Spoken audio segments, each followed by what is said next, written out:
ஜெய்ஹிந்த். வர ஆகஸ்ட் 15 நம்ம இந்தியர்கள் அனைவரும் பெருமைப்படக்கூடிய ஒரு விஷயம். நம்ம இந்தியாவோட சுதந்திர தினத்தை கொண்டாட போறோம். அன்னைக்கு நம்ம செய்ய போற செயல் தான் உண்மையான ஒரு சுதந்திர தின கொண்டாட்டமா அமைய போகுது. காரணம், இந்தியாவோட பலம் அப்படின்னாலே இயற்கையும் விவசாயம் தான். ஆனா சமீப காலமா இந்தியா மிகப்பெரிய ஒரு இயற்கை பேரிடரை சந்திச்சுக்கிட்டு இருக்கு. அதன் காரணம் நிறைய நம்ம இயற்கையை அழிச்சதோட விளைவு தான். இதை மீட்டெடுக்கிற விதமா தான் வர சுதந்திர தினத்தை அன்னைக்கு 10,000 பனை விதைகள் எங்க மதுரையில நடப்போறோம்.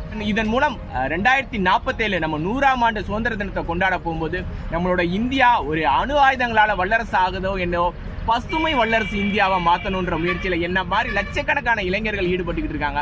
மதுரையிலிருந்து இந்த பயணத்தை நாங்க தொடங்க போறோம். 2047க்குள்ள புதிதாக 100 கோடி மரங்களாவது நம்ம இந்தியால விதைச்சிருக்கணும்.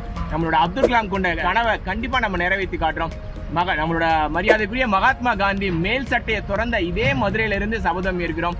கண்டிப்பா ஒரு பசுமை வல்லரசு இந்தியாவை மாற்றுவோம். நான் உங்களில் ஒருவன் சோழன் குபேந்திரன்.